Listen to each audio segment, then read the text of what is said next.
زنانه سوال کړل چې زما د واده تقریبا 10-12 کاله کېږي او زما بچی نشته.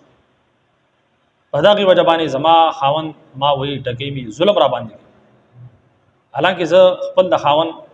فرمانبرداري کوم، تابعداري کوم، خدمت کوم، چرته او تم مخ نه راړو. دا غي نه باوجود په ما باندې ظلم کوي، وਹੀ می ټکی می. زه څوک ګوره خبره دا سره چې زمونږ په معاشره کې خاص کر کې د پښتنو په معاشره کې چې کله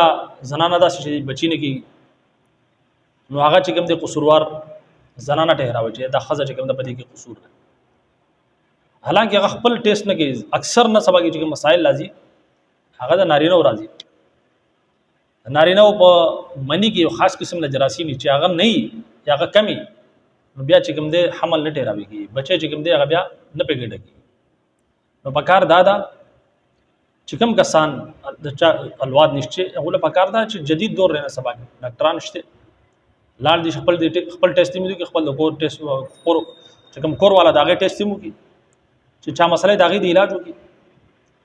او د علاج نه باوجود ک بچی نه کیږي نو دا د الله رب العزت په لاس کې ده. سمجھ خبر راځي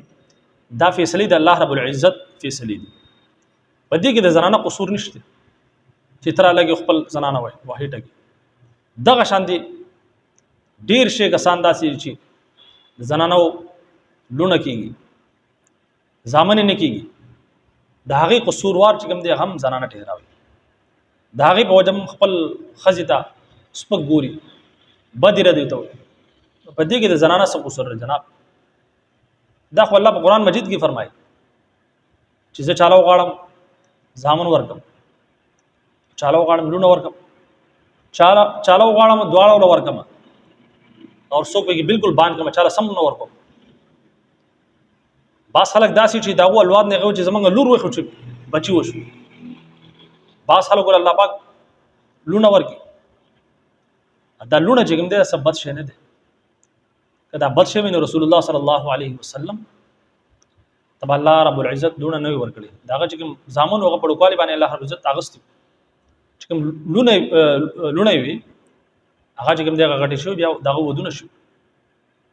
خلق با نعوذ بالله کافرانو به حضرت محمد صلی الله علیه وسلم چې کوم د میراث ابو جهل دغه خلق بو لیکن وسم د رسول الله صلی الله علیه وسلم چې کوم امتیان نه هغه خپل روحاني پلار غني او په ارباو مسلمانان او د قیامت پورې رسول الله صلی الله علیه وسلم نو مبارک بچ کوم د همیشه بلند او رسول الله صلی الله علیه وسلم څه فرمایي چې د سړی دلونه او د دې د پرورشو کې نو صحیح تربیت یې لوګي بیا چې کوم د رخصت هيږي نو د قیامت پر ورځ باندې او په جنت کې به زما سره دا شانتي وځي لاړ هغه دې داسې بیا یو صحابي فرمایي چې چا یو لوري رسول صلی الله علیه وسلم بیا مو فرمایي چې یو سړی یو لوري می هغه صحیح تربیتو کې او په عزت او حیا سره رخصت کې نو هغه هم د قیامت ورځ باندې زما سره دا شانتي وځي دومره به الله رب عزت حبیب صلی الله علیه وسلم ته قریبی. لیکن نن افسوس نن سبا د افسوس خبره دادا چې څنګه چې دې زنانه سوال کړل چې زما بچی نشته او خاون ما وې ټکې ظلم را باندې کې نو پکار داسې نه ده دا د الله رب عزت فیصله دي. زمونږ خپل رشید دار ته زوی مې ده هغه تقریبا شپږ لونه وشو دوه لونه مړې شوې او سلورونه ژوند دي نو وصل الله رب العزت جوزوي ور دا خود الله رب العزت فیصله دي. نو دغه شانتي زمونږ یو بل رشتہ دار داغه تقریبا زما د واده سره یو ځای دغه واده شو زمونږ ودونه په یو ورځ شو نو داغه چې کوم دی هغه الله رب العزت وس چې کوم دی تقریبا 12-13 کال بعد چې کوم دی هغه الله بچي ور 12-13 کال داغه بچینو صبر به کړ الله رب العزت له ځان ور نو دا د الله رب العزت فیصله دي د تقدیر فیصله دي چې کله الله رب العزت غواړي چې دا انسان پیدا کولی په عالم ارواح کې د هر سړي روح پیدا شوی دی ته پوخانا چې کوم سړي روح پیدا شوی دی هغه په دنیا ته راځي هغه چې دنیا ته راځي هغه دغه وخت نه مخکې راتلی شي نه بعد کې راتلی شي هغه خپل په وخت باندې راځي. لہذا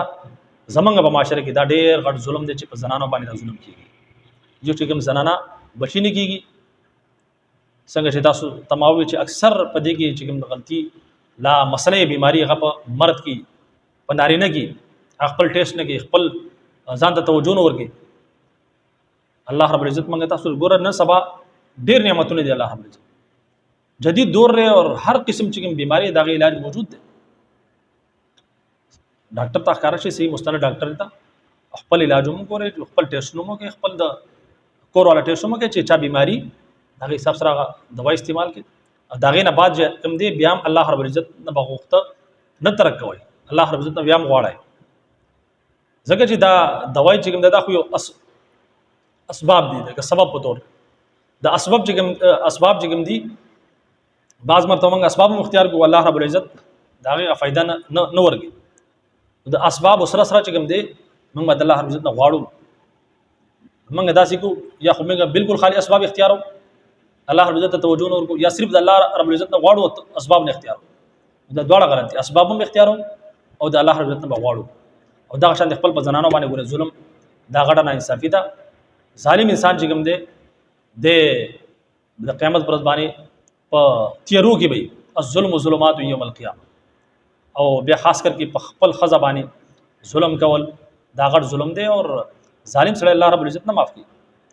مظلوم چې کوم دی داغه چې کوم بدعا داغه اسمان ته ډایرکټ ځي، داغه د الله رب العزت په درمیان کې سب قسم له پرده نه یو چې کوم دی هغه د ظالم چې کوم دی زندگی بربادولې شي. لہذا پکاردار چې خپل په زنانو باندې ظلم وکوي او بے وجہ هغه څنګه ول نه دی پکار. او دا حقوق العباد هم دي، حقوق العباد چې کوم دي د بنده حق چې کوم دي الله رب عزت چتم نه معاف.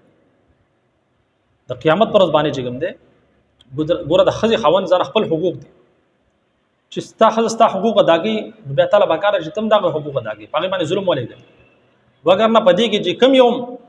حقوق العباد کې کم یوم کمی بیشي کې د قیامت پر ورځ باندې بیا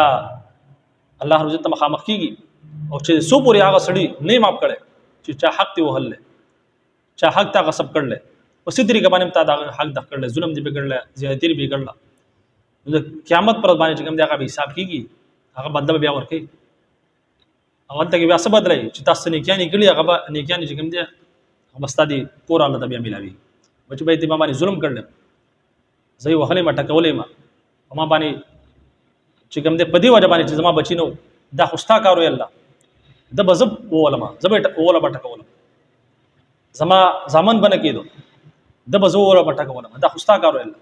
نو بیا به الله رب عزت رسول سره جواب ورکړي. نو دعا دا کو چې الله رب عزت منګه تاسو د دین سمجھ راکړي، چې دین سمجھ منګه تاسو الله رب عزت راکړي، بیا دا تاسو کارونه به منګه تاسو نه کوي. الله رب عزت منګه تاسو له عمل کولو توفیق راکړي، اجازه راکړي. السلام علیکم ورحمت الله وبرکاته.